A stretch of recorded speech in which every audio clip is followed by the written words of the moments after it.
গণ অধিকার পরিষদের পক্ষ থেকে আমরা শুরু থেকেই সরকারের কাছে 3টা এজেন্ডা দিয়েছি এবং এই 3টা এজেন্ডায় অন্যান্য রাজনৈতিক দলের সাথে আমরা আলাপ আলোচনা করে তাদের সমর্থন এবং মতামত আমরা নিয়েছি। সকলেই মোটামুটি একমত যে গণ অভ্যুত্থান পরবর্তী সরকারের 3টি গুরুত্বপূর্ণ কাজ হওয়া উচিত। 1 নম্বরে এই গণ অভ্যুত্থানে যারা আহত হয়েছে, নিহত হয়েছে, তাদের ক্ষতিপূরণ, আহতদের যথাযথ সুচিকিৎসা, এই জঘন্য গণহত্যা এবং মানবতা বিরোধী অপরাধের সাথে যারা জড়িত ছিল তাদের বিচার এবং বিচারিক প্রক্রিয়ায় তাদের রাজনীতি এদেশ থেকে নিষিদ্ধ করা। 3 নম্বর হচ্ছে যেই ফ্যাসিবাদী রাষ্ট্র ব্যবস্থার কারণে নির্বাচনের মধ্যে দিয়ে একটা স্বৈরাচার প্রধানমন্ত্রী এবং স্বৈরাচারী জনপ্রতিনিধি তৈরি হয়, সেই ব্যবস্থার পরিবর্তন ঘটিয়ে নতুন করে বাংলাদেশ বিনির্মাণ, সেই লক্ষ্যে রাষ্ট্র সংস্কার এবং রাষ্ট্র সংস্কারের লক্ষ্যে ইতিমধ্যেই সরকার 15টি কমিশন করেছে।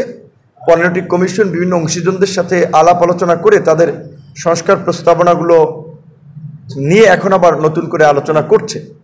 সেই আলোচনায় ইতিমধ্যেই আপনার একই ব্যক্তি সরকার প্রধান এবং রাজনৈতিক দলের প্রধান না থাকা, সংসদের মেয়াদ 4 বছর করা এবং সংসদে তথা জাতীয় গুরুত্বপূর্ণ সিদ্ধান্ত গ্রহণের ক্ষেত্রে যেন ক্ষমতাসীন দলই একক আধিপত্য বিস্তার করতে না পারে, সেখানে যেন একটা ভারসাম্য থাকে।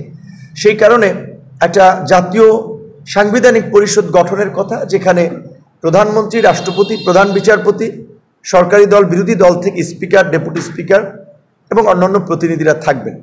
এই সংস্কারগুলোতে মোটামুটি সব রাজনৈতিক দলই একমত এবং জাতীয় সংসদের আসন সংখ্যা 300 থেকে বাড়িয়ে 100 করা, সংরক্ষিত 300 থেকে বাড়িয়ে 400 করা, সংরক্ষিত নারী আসনের 50টি আসনকে 100 করা এবং সংরক্ষিত আসনের পরিবর্তে সরাসরি নির্বাচন, এই বিষয়গুলোতে মোটামুটি রাজনৈতিক দলগুলো একমত।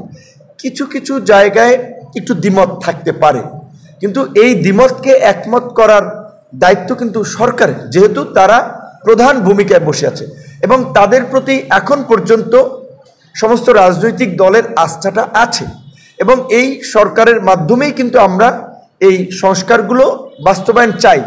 যে কারণে আমরা বলেছি গণ অধিকার পরিষদের পক্ষ থেকে প্রস্তাবনায় যে এই অন্তর্বর্তীকালীন সরকারকে জাতীয় সরকারের রূপদান করে অধ্যাদেশ এবং জাতীয় ঐক্যমতের ভিত্তিতে এই চুক্তিগুলো বাস্তবায়ন করতে হবে। কারণ যেহেতু সংসদ নাই, প্রশ্ন ওঠে যে এই সংস্কারগুলো কিভাবে বাস্তবায়ন হবে।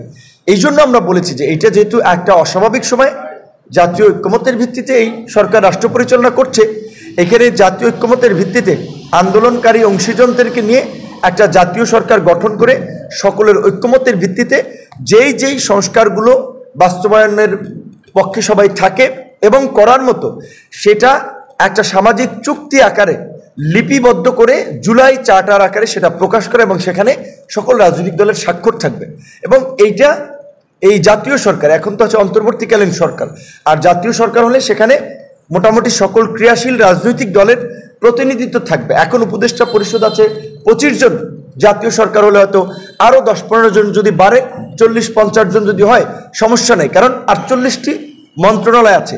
এখন নির্বাচন, বারবার এই প্রশ্নটি সবাই করছে এবং এটি নিয়ে আলোচনা হচ্ছে যে নির্বাচনটা কবে হবে। দেখেন, নির্বাচন এবং সংস্কারকে একটা পক্ষ উদ্দেশ্যমূলকভাবে মুখোমুখি দাঁড় করিয়ে দেশে কিন্তু আরেকটি 111-এর মতো একটা রাজনৈতিক পরিস্থিতি বা একটা রাজনৈতিক সংকট তৈরি করতে চাচ্ছে। কারণ দেশে অনির্বাচিত সরকার থাকলে রাজনীতির বাইরে থাকা কিছু মানুষের সুযোগ সুবিধা ভোগ করার, সুযোগ সুবিধা গ্রহণের একটা রাস্তা তৈরি হয়।